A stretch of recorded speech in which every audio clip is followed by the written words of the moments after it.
On August 26, 1973, test pilot Charles Red Genese was flying high over California. Wing mirrors fully extended, hand on the steering wheel, and the sun glinting off his blue oval badge. Because Red was flying a Ford Pinto. Just moments earlier, Genese had pushed the Pinto to 65 miles an hour on a short runway. With the wings and a push engine from a Cessna helping him along, it took off. And there he was, high above Camarillo, California, a Ford Pinto with the wings of a plane. It wasn't pretty, but it was almost one of the most important moments in car aviation history, until it all went horrifically, tragically wrong. But let's start at the beginning of the story of the AVE Mizar flying car.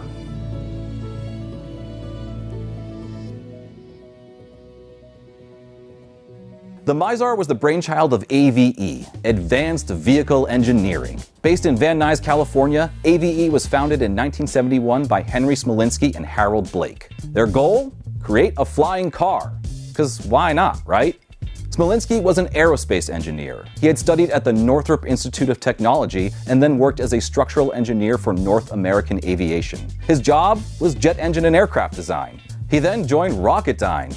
Yes, that Rocketdyne, the one whose work in missile development and aerospace quite literally got us into space. And Smolinski was part of those programs. In other words, Henry Smolinski knew what he was doing. He had a distinguished career. He was competent. He looked like a high school science teacher who enjoyed Hungry Man TV dinners and a reasonable bedtime. So why chase the wild dream of a flying car? Well, because despite many attempts from brilliant minds before him, it was just something that hadn't been achieved yet. Setting aside the fact that helicopters exist, many had tried to craft the perfect personal flying vehicle before this, something that could work on the ground and in the air. It just never happened. But Henry Smolinski and Harold Blake had an idea of how it could. They just needed the right car. Built to run and run and run. Pinto, a little better idea at your Ford dealer. Earlier that decade, in 1970, the Ford Motor Company unveiled its newest pride and joy, the Pinto. It was described as friendly and affordable. Ford needed to be competitive with the flood of compact Japanese cars, so Ford President Lee Iacocca issued a mandate. Make a car less than 2,000 pounds that cost under $2,000. Different times. The Ford Motor Company gave us this.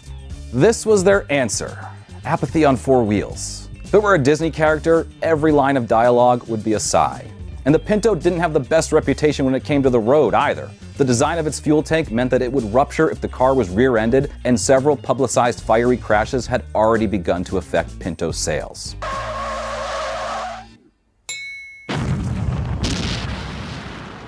Luckily, the risk of getting rear-ended in the air is fairly low. But there were several other reasons Smolinski and Blake chose this car. Despite the flaws, the Ford Pinto did achieve its goal of being lightweight, and when you're trying to get off the ground, every pound counts. The Pinto was also cheap enough to be a viable test vehicle, a perfect choice to form an unholy union with an airplane. Now, they just needed that airplane. So enter the Cessna Skymaster. The twin-engine aircraft was produced in America from 1962 to 1982, and AVE chopped out the cabin and the front engine, left the wings and the pusher engine, and then the Pinto was backed into the airframe. Then, 4 high-strength self-locking pins were used to secure the airplane to the car. The ease of connecting and disconnecting the car was a big design consideration. So there you have it. That's it. The Advanced Vehicle Engineering Company's beloved Mizar. Sometimes the best approach is the simplest, I guess. The Mizar was still a fully functioning car, just with a powered glider backpack on. It wasn't meant to drive around with its wings and tail folded in somehow, because, that'd be ridiculous. The Mizar used both the car's motor and the small pusher engine to achieve a 500-foot takeoff, while the Cessna Skymaster itself needed between 800 and 1,500 feet. And then during landing, the car's brakes along with the wing flaps would allow for a shorter landing than the Cessna, also around 500 feet. So the Mizar was better at being a plane than the plane it was based on. It was designed to reach airspeeds of 130 to 150 miles per hour, also about the same as the average Cessna. They usually cruise at 144 miles an hour, top out at 199. Once in the air, the Mizar was controlled as if you were driving through the clouds.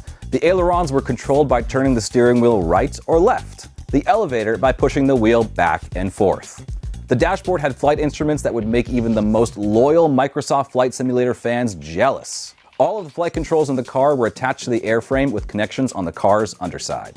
In total, the Mizar had a projected range of 1,000 miles before refueling. Henry Smolinski envisioned this as the airplane of the people, with a price of roughly $15,000 to $18,000, or around $115,000 now. You would no longer need to travel across crowded highways, just drive to your local airport, connect the car to the plane, and fly.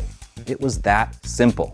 And then you would land, unhook those self-locking pins, and drive your car away as normal. Return and reattach the wings, and then you're flying back home.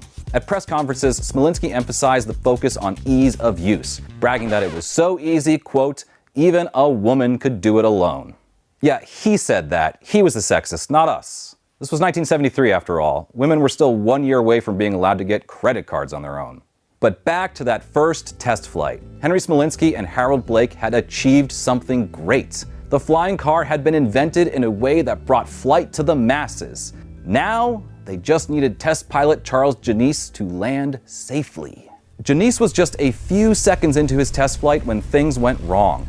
The right wing mounting had come undone right after takeoff. Jeanisse had to land, and land now. With his experience, Red knew that he had to land somewhere in the direction he was currently pointing, because any attempt to turn the plane would end it all. Luckily, Red and the Mizar weren't heading out into the ocean. Spotting a bean field straight ahead, Red brought the Pinto down and managed to land safely. He was alive. With a police escort, he drove the car, wings still attached, back to the airport. On some level, we can call that a success. Except, of course, the NTSB came out to investigate the incident, and investigators found that the Mizar didn't exactly have the design integrity of Smolinski's more high-profile projects. The airframe was just overburdened. Beyond that, it was poorly built.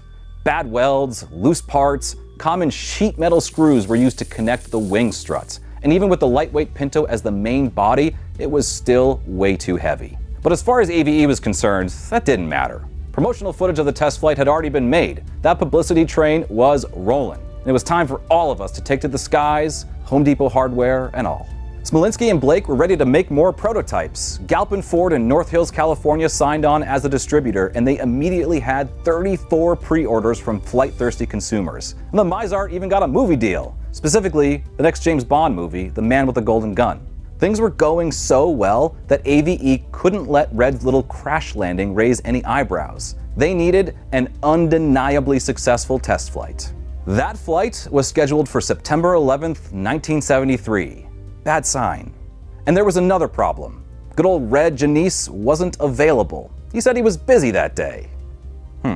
But this was the flying car of the people, right? What better way to showcase the versatility of the Mizar than to have some non-veteran pilots take to the skies? So Henry Smolinski and Harold Blake decided to fly it themselves. But they had made one more change to the car. They added a bigger engine, a 300 horsepower Lycoming engine, which was also heavier.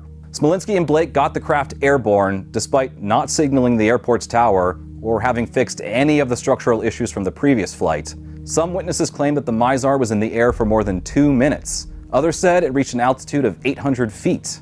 But however long it was in the sky, the flight went wrong very quickly. In a newspaper report about that day, air traffic controller Reed West said that the wings started to buckle around 400 feet in the air, presumably strained by the weight and power of the new engine. Our brave duo then made a right turn, the same turn Charles Jeanisse knew not to make, and the aircraft started to disintegrate midair. It tumbled toward the ground, striking a tree before landing on a parked pickup truck. Like the earthbound Ford Pintos, the Mizar exploded upon impact, and Henry Smolinski and Harold Blake died instantly. It was all over.